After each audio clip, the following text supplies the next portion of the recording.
Jūsų dėmesiui žinios. Pirmiausia, apie orus. Šią savaitę Lietuvoje viešėjo Ukrainos aukščiausiosios tarybos delegacija, vadovaujama parlamento pirmininko Aleksandro Morozo. Todėl Lietuvoje vyravo šalti orai. Nors Seimas ir atstatydino Lietuvos banko valdybos pirmininką Kazį Ratkevičių, nors vietojo ir paskyrė Joną Niaurą, Lietuvos bankininkystės perspektyvos vis tiek labai niaurios. Oi. Atrodo, jau ir generalinė prokuratūra susidomėjo premjero gautų palūkanų dydžių ir teisėtumu. Na, o mes išėjome į gatves ir paklausėme gyventojų, kiekgi premjeras iš tikrųjų turėjo gauti palūkanų. Nu, 10 reikėtų. Nu, kokį 10 gal. Nuo 5 iki 10. Nu, galėtų patupėti metelius 5, 6, taip. Aš manyčiau, iki gyvos galvos. Štai taip, mes žinome banką, kuris stabiliai galėtų suteikti tokias palūkanas. Valstybinis bankas Lukiškės.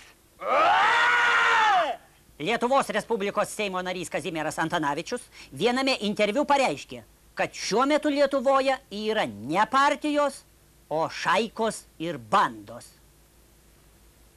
Dviračio šou pastebi, kad yra ir politikų nepriklausančių jokiai partijai, kaip ir pats ponas Antanavičius. Todėl manome, kad juos derėtų vadinti vienišais plėšikais. Oficialioji kronika.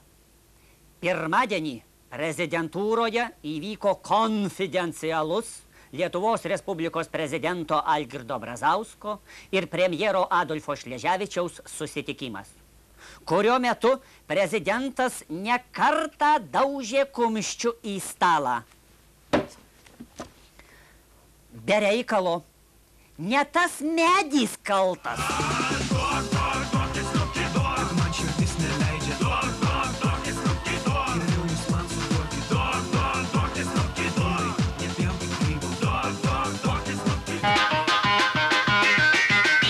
Draugai, kolegos, broliai, šie kreipiniai šiuo metu Lietuvoje yra itin populiarūs. Bet pats populiariausias žodis yra bičiuliai, kuris yra kildinamas iš žodžio bitė ir reiškia nesavanaudišką, nuoširdžią draugystę. Apie šią draugystę, bičiulius, bites ir avilius mes ir kalbamės su jum labai gerai pažįstamu 2 klasės skautų organizacijos pirmininku Vasiliausku Mykoliuku. Labas, Mykoliuk, tai kas geresnio? Labas, bičiuli. Džiaugiuosi galėdamas pranešti, kad aš dabar atstovauju dar kartą atsinaujinusiai bičiulių darbo demokratiniai partijai. Kitaip sakant, BDDP. Esmu šios partijos vyriausias bitininkas. Tai kuo dabar užsiema ši atsinaujinusi partija ir kur dingo LDDP? Bičiuli, šiai partijai medaus mėnuo jau baigėsi, nes bitė motinėlė užtruko. Baigėsi bičių pienelis ir kazeino milteliai. Bet mes nusprendėme, mat jį pikys, ir formuojame naują spiečių. Partijos ideologais pasirinkti rašytojai Gabrielė Petkevičaitė bitė ir Vytautas Petkevičius Tranas. Kokie pagrindiniai partijos tikslai? Tikslas 1, 2, 3, graži Lietuva, kaip gėlelė, o mes iš jos medų siuda. Все законно. Tačiau pagrindinis tikslas lieka tas pats. Išlaikyti stabilų medaus ir cukraus santykį. 1 šaukštas medaus, 4 šaukštai cukraus. Bičiuli, kokie yra pagrindiniai partijos atsinaujinimo principai? Taip, bičiuli, pagrindiniai partijos principai yra 3. Tranas tranui akies nekerta. Neperšokęs avilio, nesakyk bzz. Ir kuo giliau į korį, tuo daugiau korėjiečių. Ir dar viena partijos naujovė. Netrukus visi partijos nariai sveikinsis bitė, bitė, bitė šion, bitė čion. Ingas leptelėjo, kad visi 3 valstybiniai bankai, žemės ūkio, valstybinis komercinis ir taupomasis, yra nemokus. Tačiau pasak jo tai dar nereiškia, kad jiems gresia pavojus. Suprantama, nėra pinigų, nėra pavojaus. Nei iššvaistysi, nei pavogs.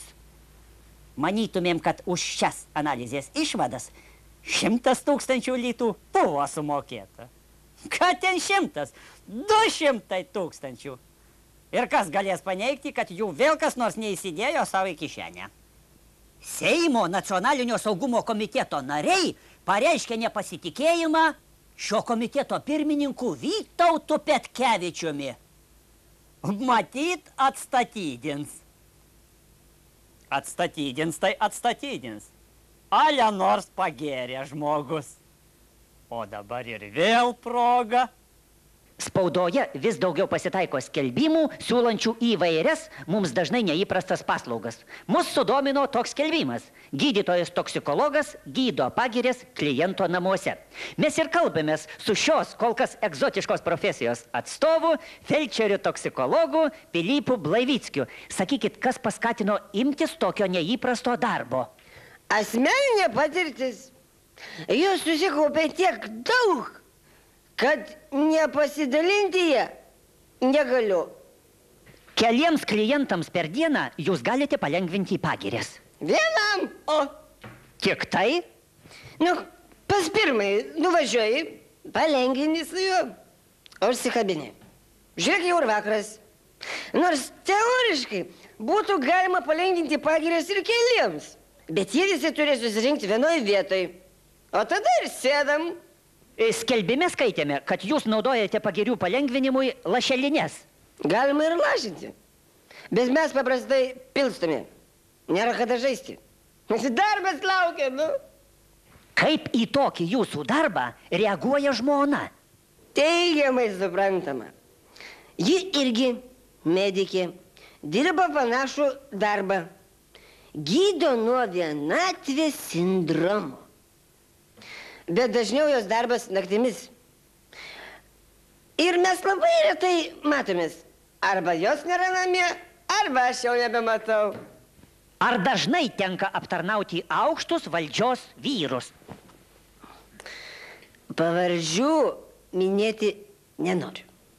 Bet jūs nueikit nors į porą rytinių Seimo posėdžių ir pažiūrėkit, kur jau dažniausiai ten yra. Štai jums yra atsakymas. O kurgi jie zuikučiai? Aišku, pas mane arba pas mano žmoną. Betgi reikia suprasti. Amžius, lygos. Na kaip nepadėsi? Ašgi priesaiką daviau. Visada gatavas.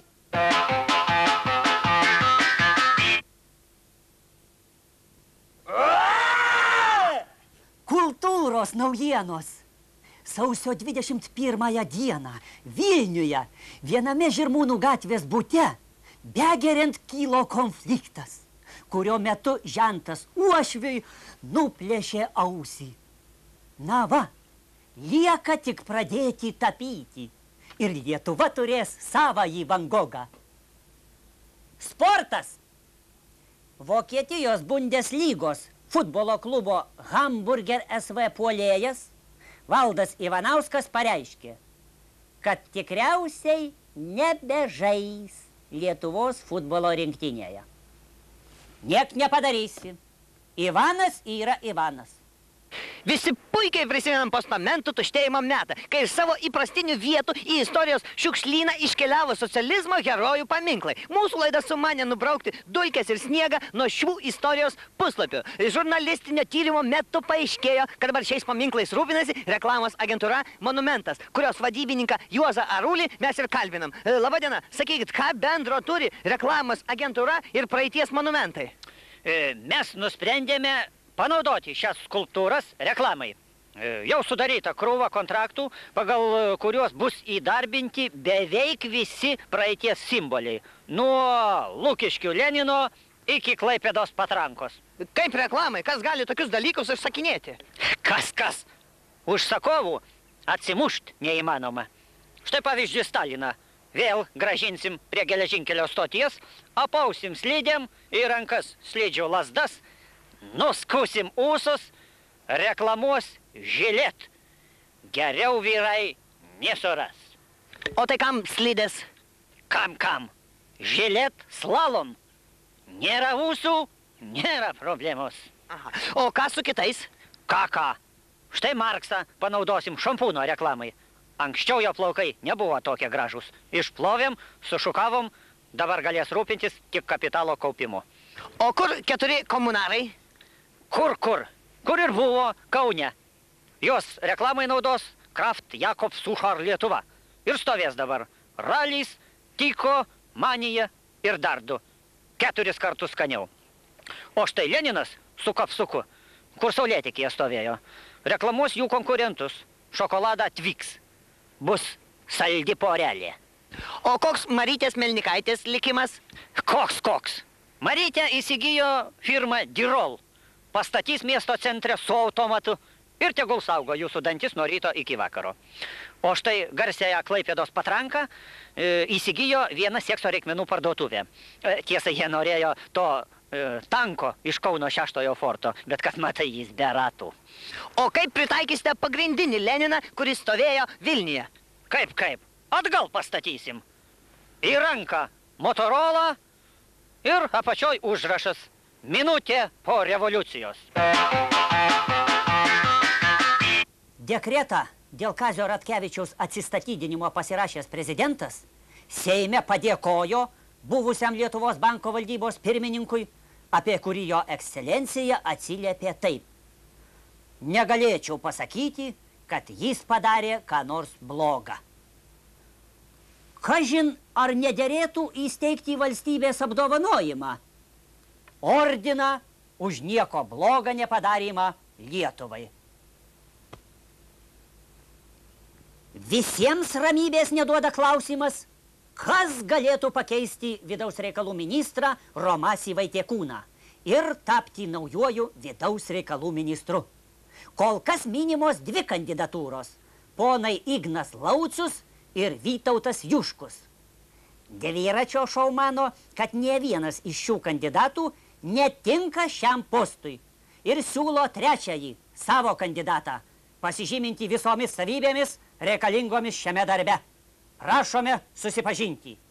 Kanapės Pilipukas, apylinkės įgaliotinis, jaunesnysis inspektorius, 27 metų, tikras arijas, buvęs spaliukas, pionierius ir komjaunuolius, dabar reabilituotas, nepartinis, išsilavinimas, policininkas, neteistas, politiškai apsišvietęs, moraliai stabilus ir tvirtas.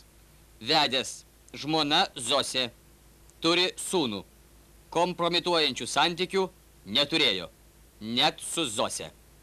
Labadiena, kaip vertinate savo galimybės tapti vidaus reikalų ministru? Gerai vertinu. Va, ruošiuosi. Netgi pasisiuvau naują uniformą. Aha, o jeigu nepaskirs, juk yra ir konkurentų? Kokie ten konkurentai? Laučius. Na, ką jisai, na? O Juškus ir taip Laučius. O kaip šį jūsų apsisprendimą vertino draugai ir bendradarbiai? Gerai. Jie man netgi padovanojo vardinį pistoletą Šizė. O, matai? O. Ir dar man padovanojo šitą laikrodį Lūcį. O, ir dar sulčių spaudimo mašinėlę Žuravinką. O kam šį mašinėlę? Mafiją spausim. Net kaulai braškės. Jūs paminėjot mafiją. Pagrindinis mafijos pajamų šaltinis yra narkotikai. Per Lietuvą eina daugybė narkobiznio kelių. Taip sakant, Lietuva tapo narkotikų gabenimo kryžkelę. Sutvarkysim. Kaip? O mes toj kryžkelį pastatysim šviesoforą. Uždegsim raudoną šviesą ir visi narkotikai pasiliks Lietuvoje. O kaip spręsite opiausią kadrų problemą? Dirbsime 2 kryptimis. Ups, va, mūsų ministerijos užsakymų įmonėje Sigma pagal mano taloną baigiamas kurti pirmas lietuviškas robotas, policininkas. Robobent 1 VRM LTD. O antroji kryptis? Bus sukurta naujo modelio samdoma policija. Ir kiekviena nuovada turės galimybę sudaryti kontraktus su 2 legionieriais. Taigi, mėlėjai, jeigu pamatysite Lietuvoje kokį nors juodaodį policininką, neįsigaskite. Jis nepurvinas. Jis legionierius. Ir mano paskutinis reformų tikslas yra sukurti Lietuvos policijos lygą. LPL! Policija Lietuvoje vėl! I love this game! I love this game!